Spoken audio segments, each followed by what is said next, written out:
Good morning. Good morning. Welcome to the Center for Spiritual Living Greater Chico. I welcome the people who watch us online as well this morning. I'm Reverend Michael Benson, your spiritual leader here at the center, and it is my pleasure to present today's lesson, which is entitled, The Who of You. I begin with a statement that I came up with, and it is this: we are immersed in God's love. We are immersed in God's love. And I would like us to do this in the first person so we can all do it for ourselves individually. So if you will repeat with me, I am immersed in God's love. I am immersed in God's love. Do you feel that? Sometimes more often than others. I find that to be true for me. It's a good statement. I am immersed in God's love. Oh boy. Oh, yucky. But if you sit with that, I am immersed in God's love. I'm immersed in God's love.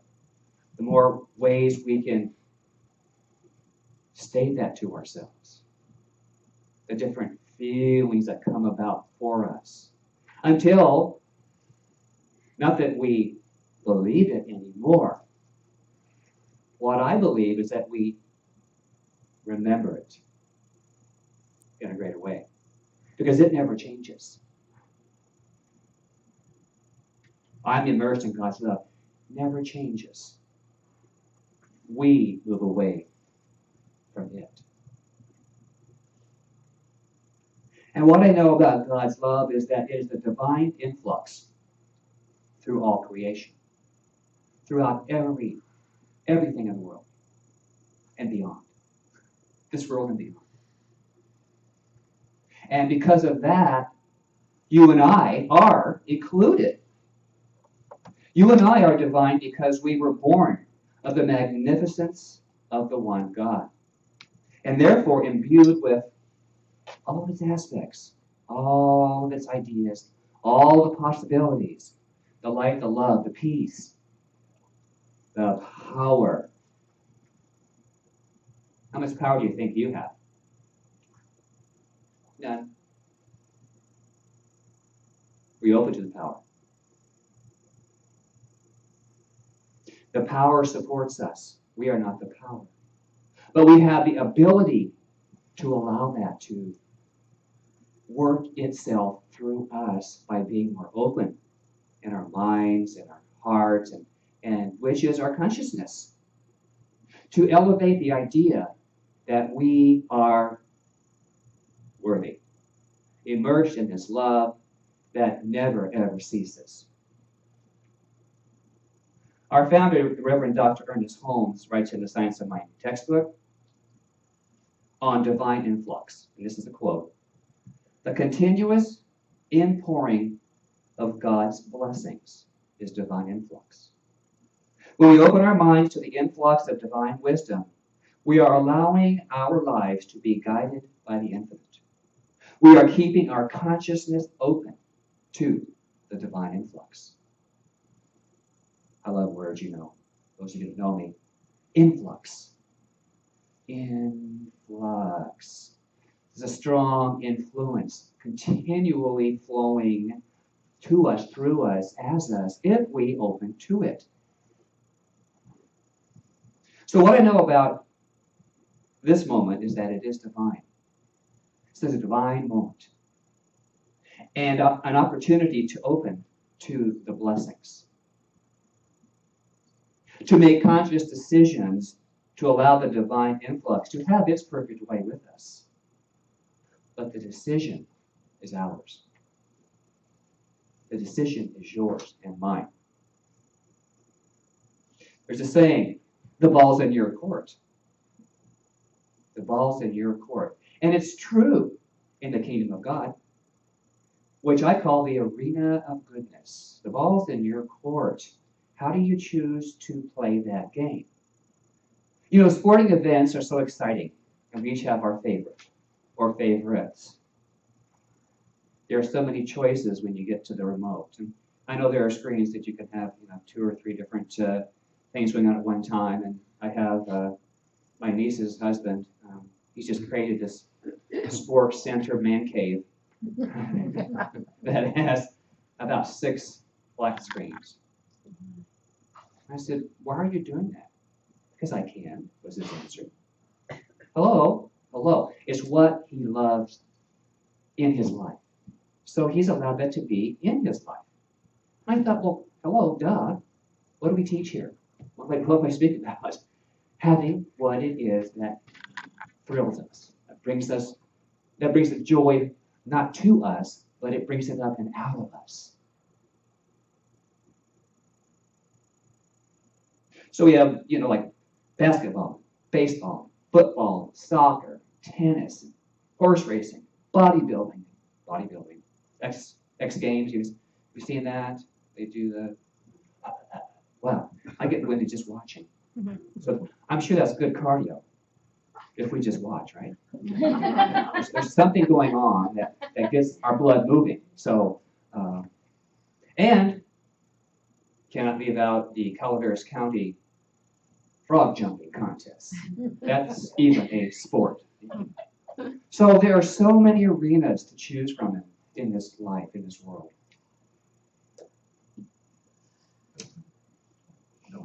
Don't forget NASCAR. Oh, don't forget NASCAR. So, different choice. Thank you, Sam. So, question. Are you choosing? Is it you doing the choosing? Are you living the life that you want to live? Is your career your career? Or did you allow others to influence you to a degree that moved you away from what it is you loved or love? It happens. It happens. I invite you to close your eyes just for a moment and think about your life as it is today.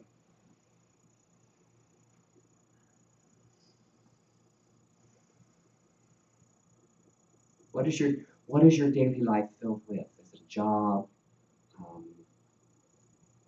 The relationship you have with your friends, maybe your primary relationship?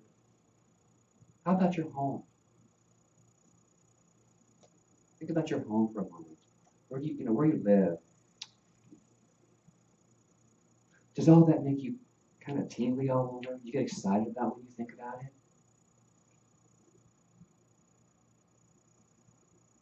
Or is it, no, I don't like that part? That's okay. Awareness is good. So you can open your eyes if you choose now.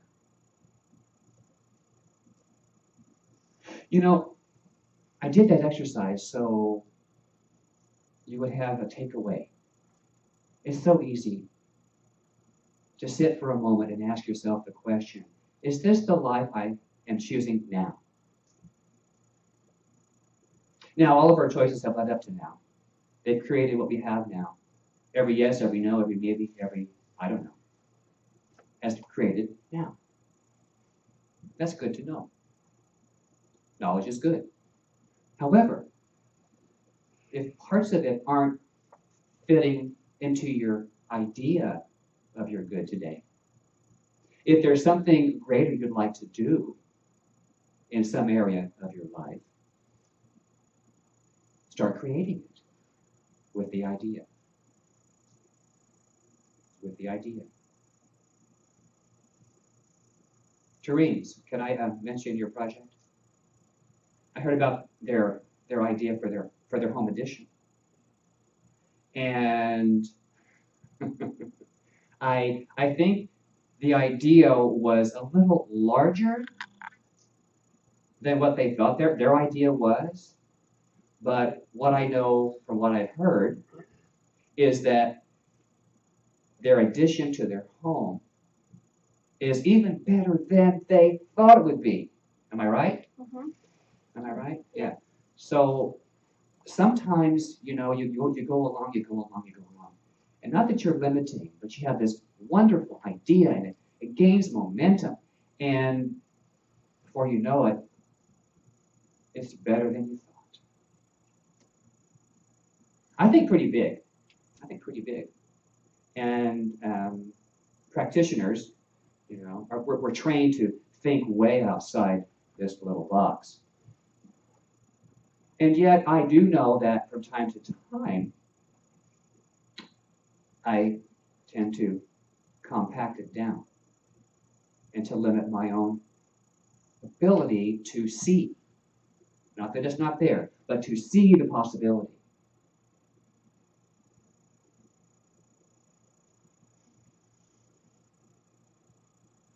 Each one of you are equipped with a mental mechanism.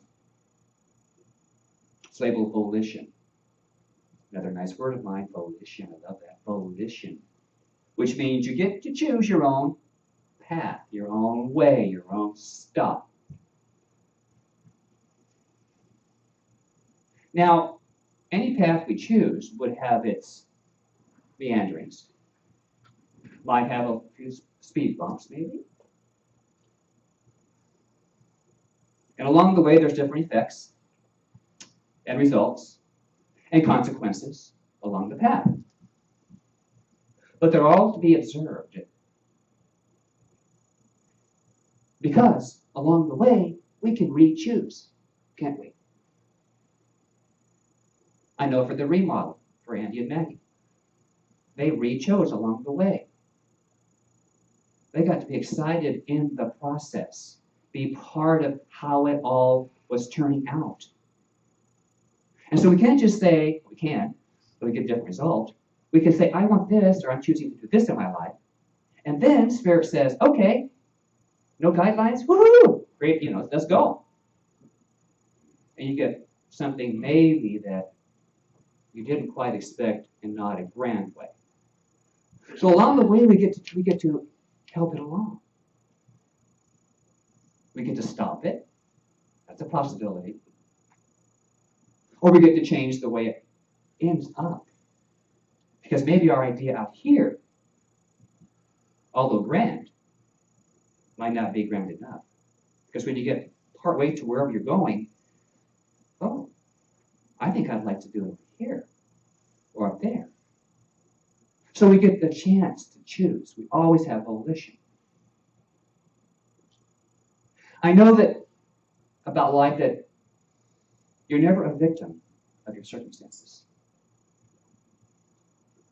Because there's a power within you which supports a new decision made by you. That decision, that ability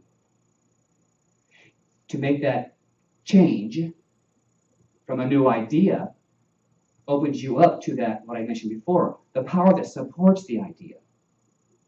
We have to get out of its way. We have to get out of its way. That power is the who of you. Because the who of you is not what you do, but why you do it. Why did you make that choice?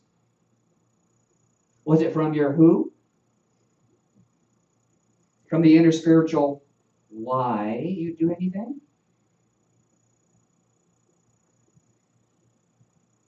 It's like, why are you here in this life?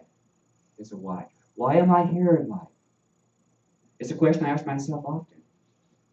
Over and over again. Why am I here? Why? And why do I do that? Because it keeps me present with why. To me, it's a sort of a spiritual Swiffer clearing of my consciousness, sweeping away all the old belief. It's like an old computer program. Cleaning off the old junk off your computer. Well, It's good for a while. But just like the floors, like the computer, some of our old stuff will come popping up. Or there's that little dust bunny of old belief rolling across the consciousness flooring. And so it's continuous choosing and cleaning and it's exciting to me because it's not over till it's over. It's the old saying too. It ain't done till we're done. And then I don't think it's done, but who knows? Who knows?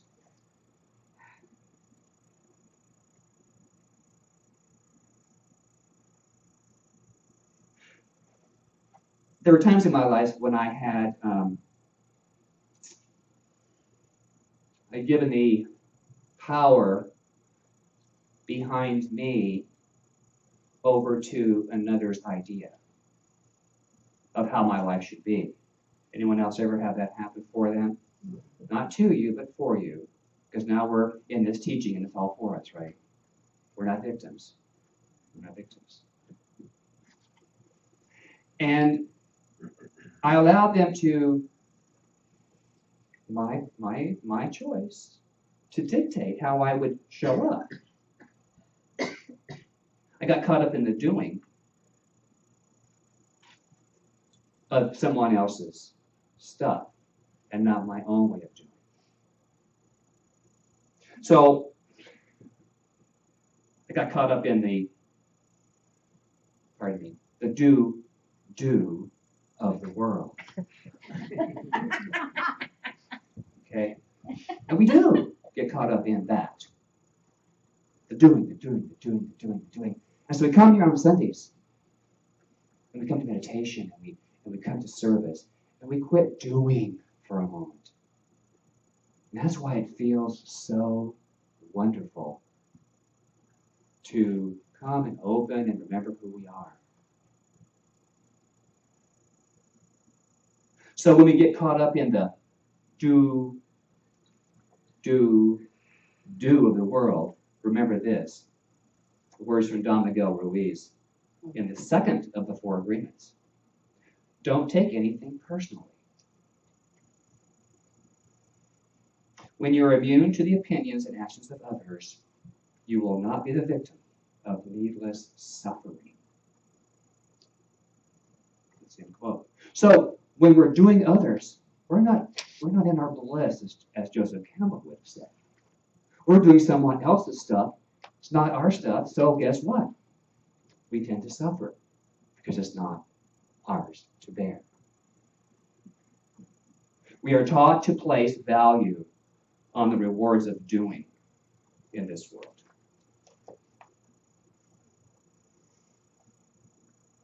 All the out there's telling us what to do. Now, I'm not saying do nothing, because we also teach, do your treatment, do your spirit, and then treat with your feet. We have to take action towards that. Like the addition, we must move and still kind of support and nurture our ideas. But if all we're about is doing, there is no time for asking ourselves why. Is there? There's no time to ask why. Why am I doing this? Ask yourself, when faced with something, and you will be, this is mine to do. And why? Is this mine to do and why? Well, the who of you knows the answer. The who, your inner wisdom, shouts a yes every time you are clear and honest and truthful with your way. What is good for your path. Doesn't mean that you're necessarily the negative definition of selfish, but rather yourself is filled with the truth of you. Ernest Holmes tells us, declare that your vision is clear and that your faith in spiritual substance is unshaken. It's the power behind you. When faith touches a certain point in our consciousness, and the light of spiritual understanding dawns upon us, we glorify the good. We glorify the good, that good within us that has to come out, or we get all stopped up in our bodies. Our bodies tell us a lot. Our bodies tell us a whole lot. And when we are clear about what's true for us, our bodies know that. There's a deep sense of relaxation, of breath, of contentment.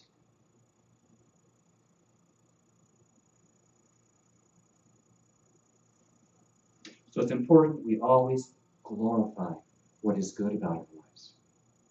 It's not putting candy coating on it.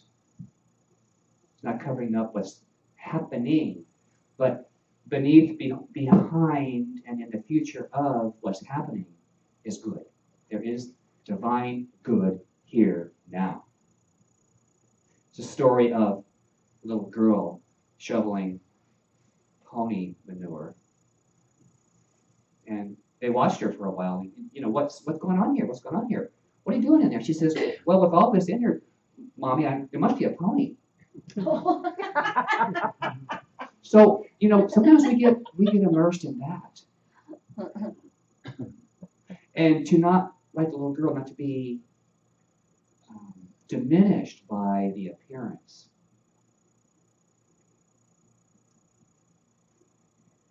Dr. Seuss touched the good. And at this point of awareness, when he created a fairy tale called, in the kingdom called, Whoville. Anyone know Dr. Seuss? And Whoville? Yes. Well, Whoville is filled with all sorts of characters. And they have great wisdom, don't they? Great wisdom. Well, the people, the Who, provides children of all ages, here we are, a window into the whys of life. So I want to share with you a few quotes of Dr. Seuss that highlight the Who of you. Today you are you, that is truer than true. There is no one alive who is youer than you. Remember that one? Yeah. And this is so science of mind. Why fit in when you were born to stand out?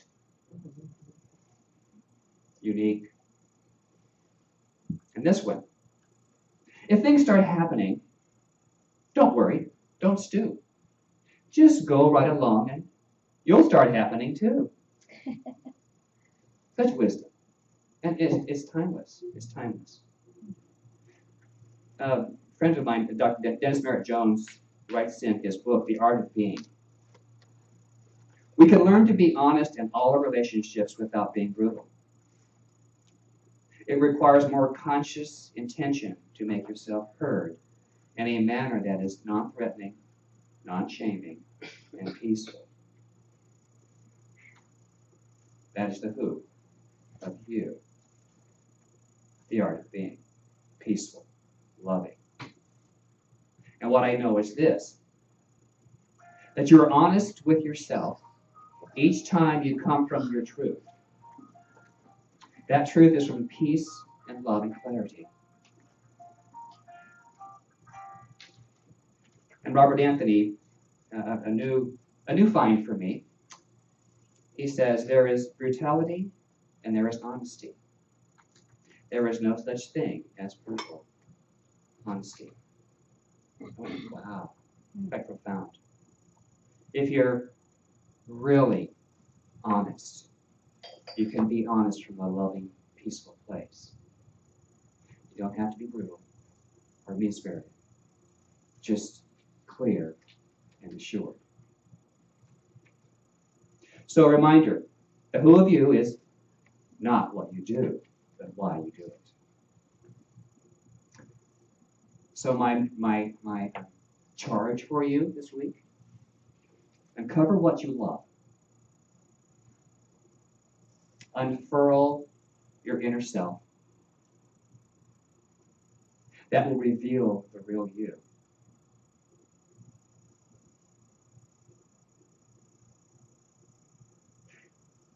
And what I know about today is, this is another Dr. Seuss. Today was good. Today was fun. And tomorrow is another one. So I have a closing affirmation, if you would like to repeat after me. The who of me, is not what I do, but why I do it. And from this moment forward, I choose to do it in love. And so it is. So Namaste.